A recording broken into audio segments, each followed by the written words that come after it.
Welcome and thank you for joining me. I'm Jerry Oginski, a New York medical malpractice and personal injury trial lawyer practicing law here in the state of New York. Today's topic involves improperly administered anesthesia leading to death. What happened?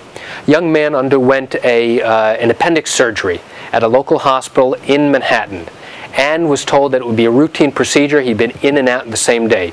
The problem was the anesthesiologist over-anesthetized him, and as a result, after the surgery, had difficulty waking the patient up.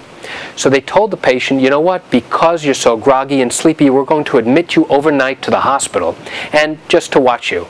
Well, that was the first problem. What the doctor should have done was the doctor should have administered reversal medications, which have the effect of reversing certain anesthetics, which literally will wake the patient up sufficiently so that they are able to go home. That's the first thing that went wrong. The second thing was that when the patient was sent to a regular medical floor in the hospital, it was an unmonitored floor. So here we have a young, healthy patient who just had appendix surgery and now is recuperating on a medical floor. The patient was groggy and overly tired, and unfortunately for this particular patient, was never monitored.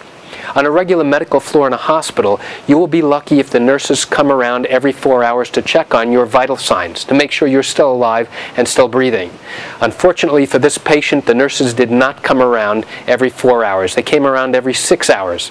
And as a result of that, when somebody finally came in the middle of the night to check on the patient to take his vital signs, they recognized that he was not breathing and had no heart rate. They called a code, which is an emergency term meant that doctors come running to try and revive and resuscitate the patient. The problem was the patient's heart and lungs had stopped for an extended period of time. And when you revive a patient at that point, the brain has suffered tremendous lack of oxygen, brain damage. The body can only sustain a certain amount of time without oxygen. Even though the emergency team was able to revive this patient, he was literally severely and permanently brain damaged. He needed to be intubated to have a tube breathe for him.